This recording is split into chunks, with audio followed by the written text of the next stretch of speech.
السلام عليكم ورحمة الله وبركاته. أهلا وسهلا بكم مشاهدينا الكرام أيها الإخوة والأخوات.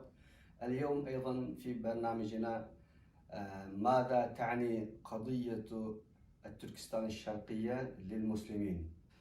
من المعلوم أن أهل تركستان نعم هناك ملايين من المسلمين في المخيمات النازية يضطهدون، وهناك أيضا الملايين في خارج المخيمات النازية. هذا المجال تعطي المعلومات للمشاهدين الكرام. أهلا. طيب، بشكل عام تركستان الشرقية منذ الاحتلال الصيني البغيض صار سجنا مفتوحا للتركستانيين. نعم.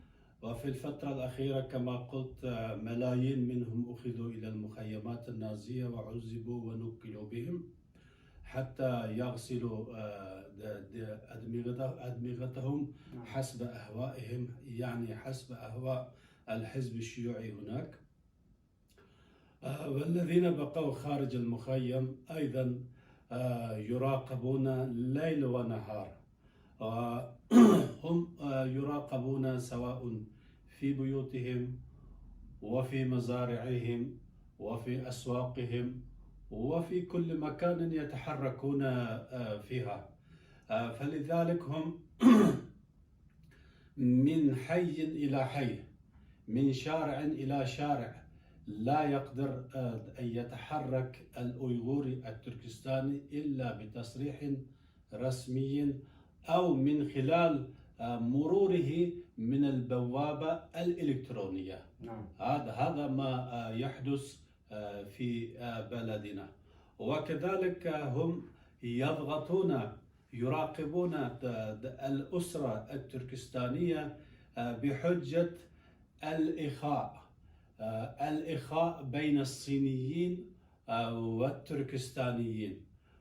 فهذا الإخاء بموجبها يبيت ويعيش في بيت كل تركستاني من الصينيين إلى مدة يريدها هو فيبقى مع التركستاني فيكتب تقارير يومية إلى السلطات الصينية عن هذه العائلة.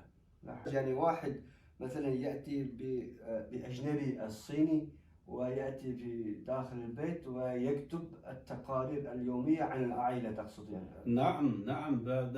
لا يقتصر إلى كتابة التقارير عن هذه العائلة، يأكل ويشرب ويبيت،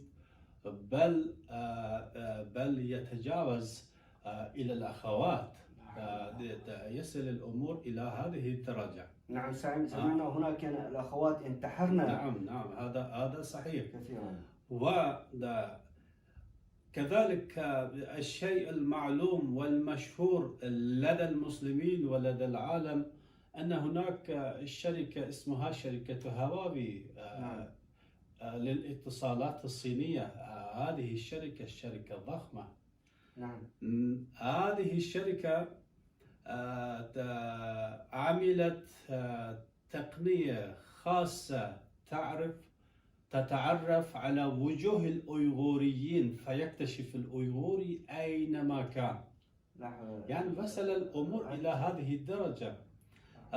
بل وحتى أجبر كل فرد تركستاني أن ينزل في هاتفه المحمول برنامجا يتعرف على وجهه ويعرف مكان تواجده. نعم.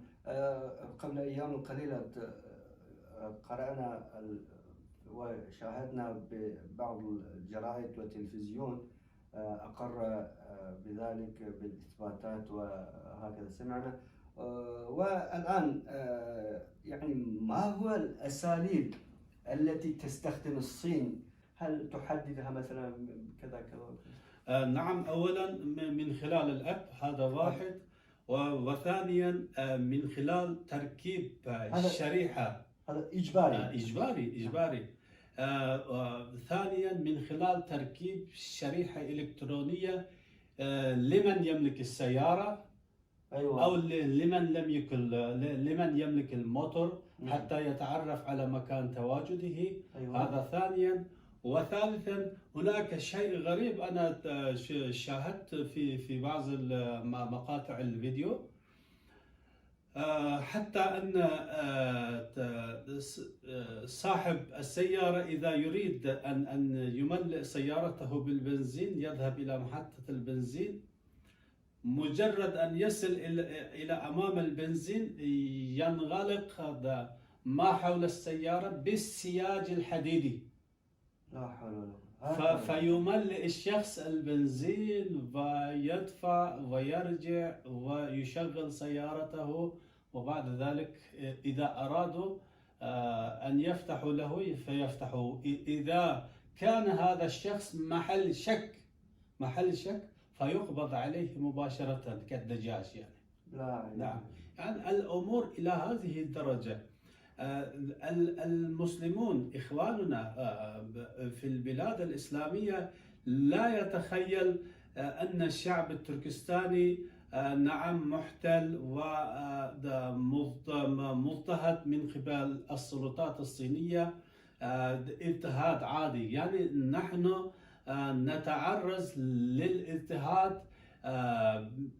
للاضطهاد غير عادي. يعني لا يوجد أي تشابه بين الاحتلال الصيني والاحتلالات الأخرى.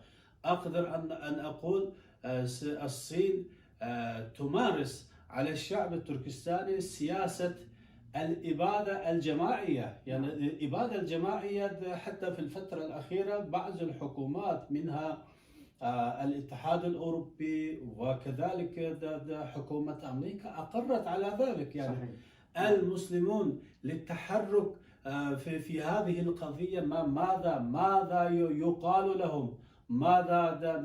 ماذا يعمل للتركستانيين حتى يستيقظ المسلمون في البلاد الأخرى نصرة لقضيتهم؟ لذلك هناك نقطة أخرى أنا أريد أن أضيفها.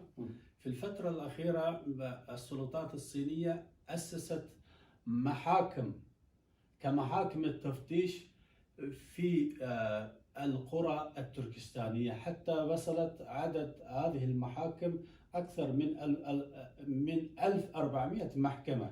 معنى ذلك في السابق كان يؤخذ التركستاني المجرم في نظرهم إلى المحاكم في الولايات والنواحي، والآن في حيه في قريته يحاكم التركستاني.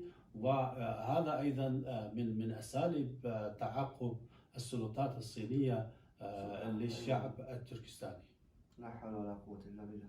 شكرا جزيلا فضيلة الشيخ لما قدمتم من المعلومات المهمة، وشكرا أيضا لمشاهدينا الكرام، ونستودعكم الله إلى حلقة أخرى، وشكرا.